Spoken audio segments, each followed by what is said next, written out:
Assalamualaikum warahmatullahi wabarakatuh. إن الحمد لله نحمده ونستعينه ونستغفره ونعوذ بالله تعالى من شرور أنفسنا ومن سيئات أعمالنا من يهده الله فلا مضل له ومن يضلل فلا هادي له وأشهد أن لا إله إلا الله وحده لا شريك له وأشهد أن محمدا عبده ورسوله يا أيها الذين آمنوا اتقوا الله حق تقاته ولا تموتن إلا وأنتم مسلمون يا أيها الناس اتقوا ربكم الذي خلقكم من نفس واحدة وخلق منها زوجها وبث منهما رجالا كثيرا ونساء واتقوا الله الذي تساءلون به والأرحام إن الله كان عليكم رقيبا يا أيها الذين آمنوا اتقوا الله وقولوا قولا سديدا يصلح لكم أعمالكم ويغفر لكم ذنوبكم ومن يطع الله ورسوله فقد فاز فوزا عظيما أما بعد فإن أصدق الحديث كتاب الله وخير الهدي هدي محمد صلى الله عليه وسلم وشر الأمور محدثاتها وكل محدثة بدعة وكل بدعة ضلالة وكل ضلالة في النار. معاشر المسلمين جماعة صلاة الجمعة رحمني ورحمكم الله أوصيكم ونفسي بتقوى الله فقد فاز المتقون. Para jamaah rahimani wa rahimakumullah, saya wasiatkan kepada diri saya pribadi dan kepada para jamaah sekalian untuk kita senantiasa bertakwa kepada Allah Azza wa Jalla. Takwa sebagaimana yang dikatakan oleh para ulama adalah akhdhul wiqayah min adzabillah bi fi'li awamirihi wa ijtinabi nawahih, yaitu seseorang dia mengambil perlindungan proteksi dari siksa Allah Subhanahu wa taala dengan cara dia melaksanakan apa-apa yang diperintahkan oleh Allah Azza wa Jalla dan dia tinggalkan segala apa-apa yang dilarang oleh Allah Subhanahu wa taala. Ma'asyiral muslimin, para jamaah salat Jumat rahimani wa rahimakumullah. Seorang muslim dia menginginkan untuk senantiasa bertambah keimanannya kepada Allah Subhanahu wa taala dan dia menginginkan dan menghindari dari perkara-perkara yang bisa menjadikan keimanannya turun, keimanannya surut kepada Allah Subhanahu wa taala. Di antara hal yang bisa menyebabkan keimanan kita turun adalah seseorang terpukau dengan gemerlapnya dunia. Seorang tersilaukan dengan gemerlapnya cantiknya dunia ini. Ini sebagaimana yang dikatakan oleh Syekh Abdul Razzaq bin Abdul Muhsin Al-Abbad dalam kitabnya Asbab Ziyadatil Iman wa Nuqsanihi. Di antara perkara yang bisa menyebabkan dha'fil iman, lemahnya keimanan seseorang adalah ad-dunya. Seorang terlelap atau terpukau dengan gemerlapnya dunia. Padahal Allah Subhanahu wa taala telah banyak menyingkap tentang hakikat dunia yang sebenarnya di dalam Al-Qur'an. Demikian juga Nabi SAW telah banyak menyingkap bagaimana hakikat dunia dan bagaimana seorang muslim, seorang mukmin dia menyikapi hidup di atas muka bumi ini, di atas dunia ini. Di antara yang Allah sebutkan bahwasanya dunia ini adalah senda gurau dan permainan semata. Allah Subhanahu wa taala mengatakan dalam surah Al-Hadid, "I'lamu annamal hayatud dunya la'ibun wa lahun wa zinatun wa tafakhurun bainakum wa takathurun fil amwali wal aulad." Kata Allah, ketahuilah sesungguhnya kehidupan dunia ini adalah permainan, adalah senda gurau. Dunia ini isinya adalah berbangga-bangga dengan harta, berbangga-bangga dengan anak keturunan. Dunia ini permainan, menunjukkan bahwasanya dunia pasti akan ada batas waktunya. Sebagaimana permainan yang kita lakukan di dunia ini, pasti ada batas waktunya, pasti ada istilahnya game over, selesai dari permainan tersebut. Al-Imam Al-Hasan Al-Basri rahimahullah ta'ala, beliau pernah takjub dengan seseorang yang cinta dunia dengan luar biasa. Beliau mengatakan ma'ajibtu min syai'in ka'ajabi min rajulin la yahsabu hubbat dunya minal kabair. Aku terheran-heran dengan seseorang yang dia memandang bahwasanya cinta dunia itu bukan termasuk dosa besar. Bahkan beliau mengatakan bal inna hubbaha min akbaril kabair. Justru cinta kepada dunia itu termasuk di antara dosa besar yang paling besar. Mungkin kita heran dengan ucapan beliau rahimahullah ta'ala. Padahal kita tahu dosa yang terbesar adalah syirik kepada Allah Subhanahu wa taala. Namun kenapa beliau mengatakan cinta dunia, tamak terhadap dunia adalah dosa yang paling besar? Beliau mengatakan alasannya, wa hal tatasya'abul kabair illa min ajliha.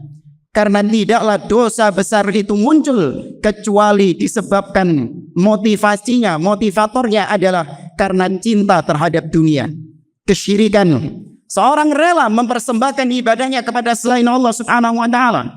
Dia rela menyembelih untuk selain Allah, berdoa untuk selain Allah hanya dengan tujuan-tujuan duniawi.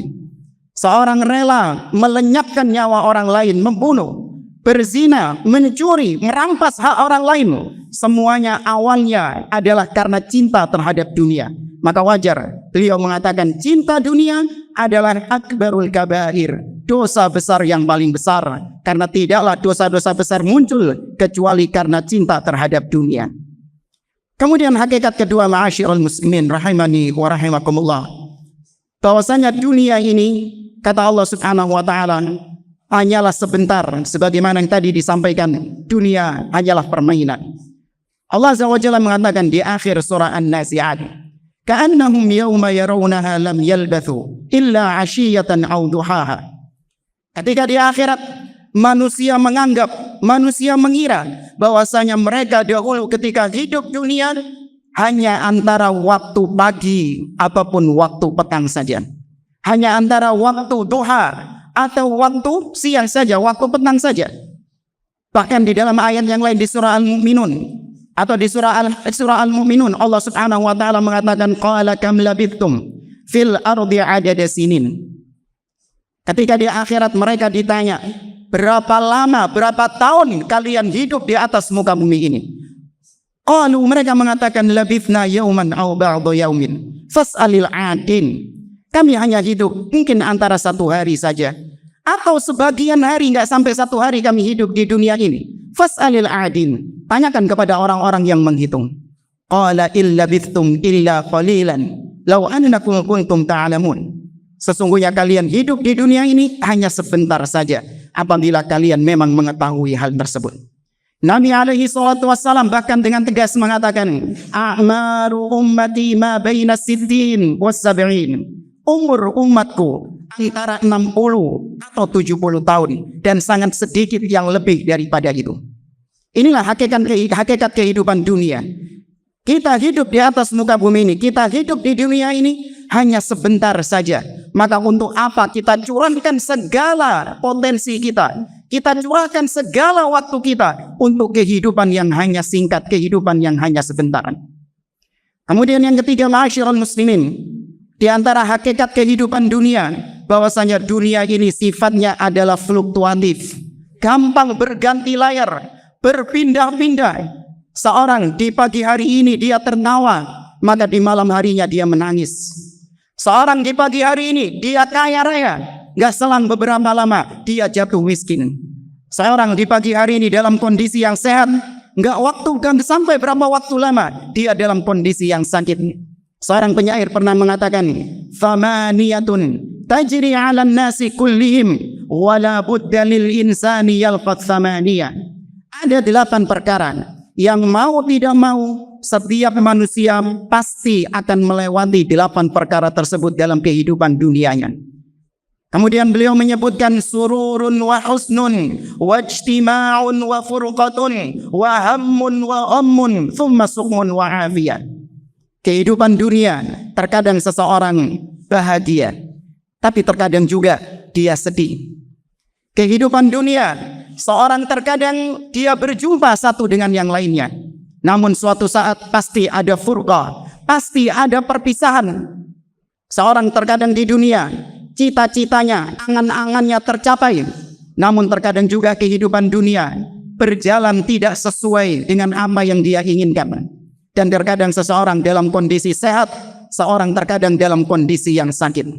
Inilah kehidupan dunia, gampang berganti layar, berpindah-pindah. Maka jangan sedih apabila kita di hari ini dalam kondisi sakit, dalam kondisi miskin, dalam kondisi yang kekurangan. Jangan khawatir, suatu saat kelak pasti Allah akan membalikan keadaannya, karena demikian sifat dunia. Demikian juga seorang yang hari ini memiliki kekuasaan, berada di atas, jangan merasa dia sombong seakan-akan jabatannya ini akan kekal selama-lamanya. Kelak suatu saat dia akan dicabut kekuasaannya oleh Allah Subhanahu wa taala. Kemudian yang keempat, ma'asyiral muslimin, di antara sifat dunia, bahwasanya dunia adalah sesuatu yang sangat murah di sisi Allah Subhanahu wa taala. Nabi alaihi salatu wassalam pernah mengatakan, "Lau kanatid dunya ta'dilu 'indallahi janaha ba'udah, ma saqa minha kafiran syarbata ma." Seandainya nilai dunia ini setara dengan satu helai sayap nyamuk di sisi Allah, maka Allah tidak akan sudi memberikan satu teguk air kepada orang kafir pun. Namun kenyataannya kita dapati orang-orang kafir jangankan satu teguk air, mereka mungkin punya sungai, mereka mungkin punya kekayaan, kekuasaan. Kenapa bisa demikian? Karena memang dunia ini murah di sisi Allah Subhanahu wa taala. Sampai-sampai orang yang tidak beriman sekalipun diberi dunia sama Allah Azza wa Jalla. Nabi SAW mengatakan, "Innallaha yu'tid dunya man yuhib wa man la yuhib." Allah berikan dunia ini kepada siapapun, baik yang Allah cintai ataupun yang tidak Allah cintai. Allah Subhanahu wa taala memberikan kepada Firaun, padahal Firaun adalah manusia yang paling kufur kepada Allah Subhanahu wa taala. Allah berikan kekayaan kepada Qarun, padahal Qarun kufur kepada Allah. Dan kita melihat orang-orang kafir yang ada di dunia ini, mereka diberikan dunia oleh Allah Azza wa Jalla, karena memang dunia diberikan bagi siapapun, tidak hanya bagi orang-orang yang mukmin. Namun orang-orang kafir diberi dunia oleh Allah Subhanahu wa taala. Namun kata Nabi SAW, "Walakinnallaha la yu'til iman illa man yuhib." Namun Allah tidak memberikan keimanan kecuali kepada orang-orang yang Allah cintai saja. Faman a'tahu Allahul iman faqad ahabba. Barang siapa yang Allah berikan keimanan atasnya, maka Allah mencintai dirinya. Sehingga seorang mukmin, dia tidak melihat berapa harta yang dia miliki sebagai barometer apakah dia dicintai oleh Allah Subhanahu wa taala. Namun yang dia lihat adalah keimanannya, ketakwaannya kepada Allah Subhanahu wa taala. Kapan ketakwaannya bertambah, maka berarti itu indikasi Allah Subhanahu wa taala mencintainya. Namun sebaliknya, kapan keimanannya surut, kapan keimanannya turun, meskipun dia memiliki harta yang banyak, penghasilannya semakin besar, tokonya semakin laris, namun ketika keimanannya surut, maka itu pertanda Allah Subhanahu wa taala tidak mencintainya, karena harta dunia bukan jaminan Allah mencintai dia. Kemudian yang kelima, ma'asyiral muslimin, sifat dunia, hakikat dunia yang kelima, bahwasanya dunia as-sijnul mu'min wa jannatul kafir. Dunia ini adalah penjara bagi orang-orang yang beriman dan surga bagi orang-orang kafir. Nabi SAW bersabda akan hal tersebut, ad-dunya sijnul mu'min wa jannatul kafir. Dikatakan demikian karena seorang mukmin, meskipun dia kaya raya, meskipun dia memiliki harta yang melimpah, namun dia ketika beriman, bertakwa kepada Allah, benar-benar taat kepada Allah Subhanahu wa taala, maka dia layaknya hidup di dalam penjara yang ketat dengan berbagai macam peraturan-peraturan syariat. Dia nggak bisa seenaknya mengelola hartanya. Dia nggak bisa seenaknya makan dan minum karena ada aturan Allah Subhanahu wa taala. Dia nggak bisa seenaknya tidur, dia nggak bisa seenaknya berinteraksi, semuanya diatur di dalam agama. Maka kekayaannya tidak menjadikan dia bebas, namun dia layaknya seperti hidup di dalam penjara. Berbeda dengan orang-orang kafir.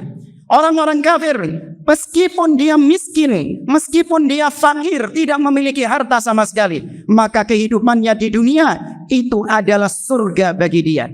karena dia hidup bebas tanpa ada aturan-aturan, bahkan kehidupannya seperti binatang. Allah Azza wa Jalla mengatakan demikian di dalam firman-Nya, innal ladzina kafaru yatamatta'un wa yakulun kama taqulul an'am. Sesungguhnya orang-orang kafir, mereka bersenang-senang, mereka makan sebagaimana binatang-binatang itu makan dan minum, tidak memikirkan halal dan haram, tidak memikirkan ini hak atau batil, mereka melakukan apapun yang mereka inginkan. Atau pengertian yang kedua, bahwasanya surga bagi orang-orang kafir dan orang-orang mukmin, penjara di dunia ini adalah binisbati lil akhirah, jika dibandingkan dengan kehidupan yang ada di dalam akhirat. Al-Imam Ibnu Rajab Al-Hambali diriwayatkan suatu ketika beliau berjumpa dengan seorang Yahudi kafir yang miskin. Ketika itu Yahudi mengatakan kepada Imam Ibnu Rajab Al-Hambali bahwasanya Nabi SAW berkata, ad-dunya sijnul mu'min wa jannatul kafir. Dunia adalah surga bagi orang-orang kafir dan penjara bagi orang-orang beriman. Kata orang Yahudi, kaifa ana bihadhil hal wa anta bihadhil hal? Bagaimana bisa saya yang kafir tapi miskin, sedangkan engkau yang mukmin tapi berkecukupan, bahkan kaya raya? Maksudnya apa tidak kebalik hadis Nabi SAW tersebut? Maka kata beliau, ana fis sijni bin nisbati lima a'addallahu lil mu'minina fil jannah minat thawab wan na'im. Beliau mengatakan, aku meskipun hidup berkecukupan, aku seakan-akan tetap seperti hidup di dalam penjara jika dibandingkan dengan apa yang telah Allah persiapkan bagi orang-orang yang beriman di surga dari kenikmatan-kenikmatan yang tiada tara. Wa anta ayyuhal kafir, adapun engkau wahai orang kafir, fa innakal ana fil jannah, kau sekarang sudah berada di surga, bin nisbati lima a'addallahu lil kafirina finnar minal adab. Kau sekarang sudah berada di surga jika dibandingkan dengan apa yang Allah telah akan persiapkan bagi orang-orang kafir di neraka dari siksa-siksa yang pedih. Sahih para jamaah, kita lihat orang-orang kafir di dunia ini, semiskin apapun mereka masih bisa minum seteguk air. Bandingkan dengan kehidupan mereka di akhirat kelak, satu teguk air diharamkan atas orang-orang kafir. Allah Ta'ala mengatakan dalam surat Al-A'raf, wa nada ashabun nari ashabal jannah an afidu alaina minal ma' aw mimma razaqakumullah. Para penghuni surga menyeru kepada para penghuni neraka menyeru kepada penghuni surga, wahai penghuni surga, afidu alaina minal ma', berikan kami seteguk air atau apa yang kalian dapatkan dari Allah di surga itu, berikan kepada kami. Mereka mengatakan, innallaha harramahum 'alal kafirin, sesungguhnya Allah mengharamkan itu semua atas orang-orang kafir. Maka seorang kafir meskipun dia hidup di dunia ini, mereka selayaknya hidup di dalam surga, namun tidak dengan seorang mukmin. Surganya orang-orang beriman bukan di dunia ini, namun di akhirat kelak. Aqulu qauli hadza wa astaghfirullah li wa lakum wa lisairil muslimina min kulli dhanbin fastaghfiruh innahu huwal ghafurur rahim.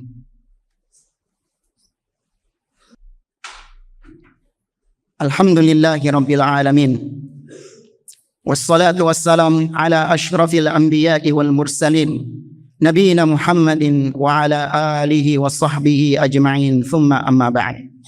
Setelah kita tahu sebagian dari hakikat kehidupan dunia, maka bagaimana sikap seorang mukmin yang bijak terhadap kehidupan dunia ini?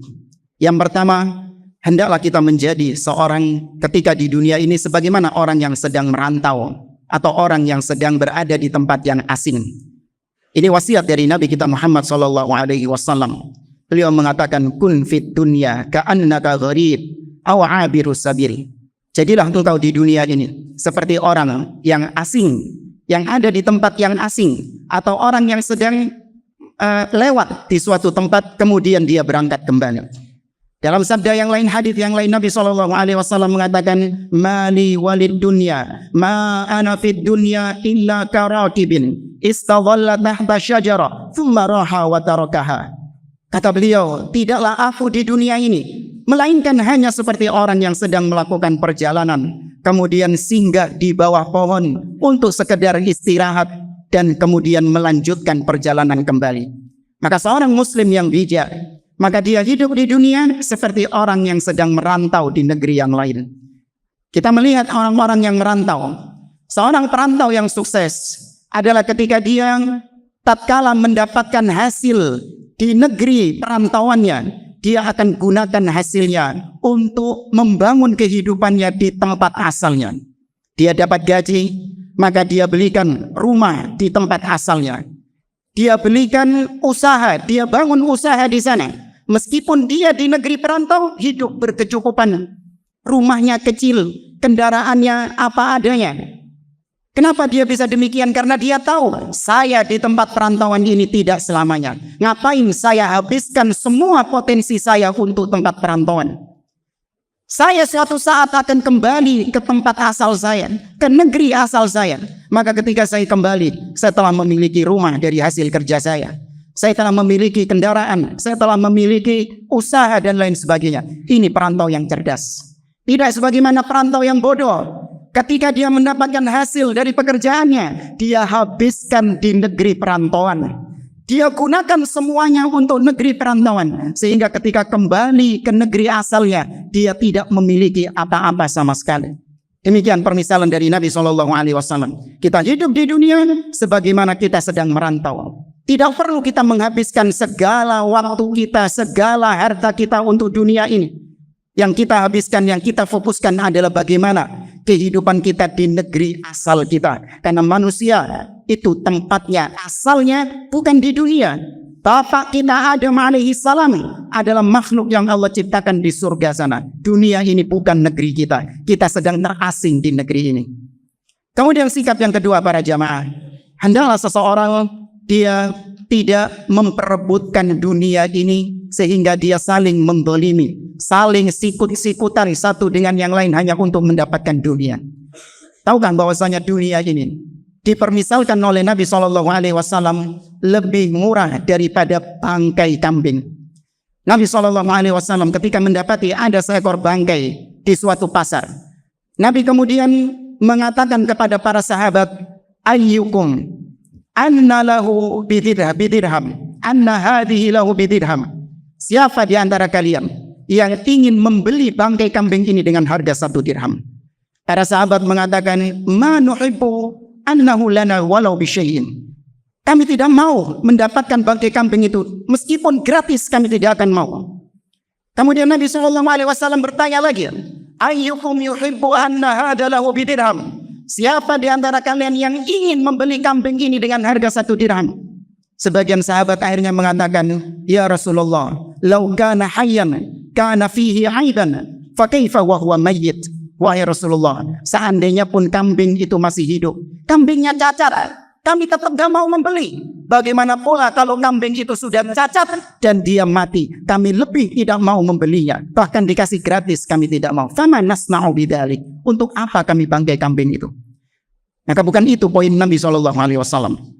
Nabi memaksudkan bahwasanya la dunya ahwanu 'indallahi min hadza 'alaikum. Sungguh dunia ini lebih rendah di sisi Allah daripada bangkai ini di mata kalian. Maka untuk apa seorang sikut-sikutan, saling mendolimi, bahkan ada yang sampai membunuh demi untuk mendapatkan dunia ini. Inilah yang dikhawatirkan oleh Rasul SAW.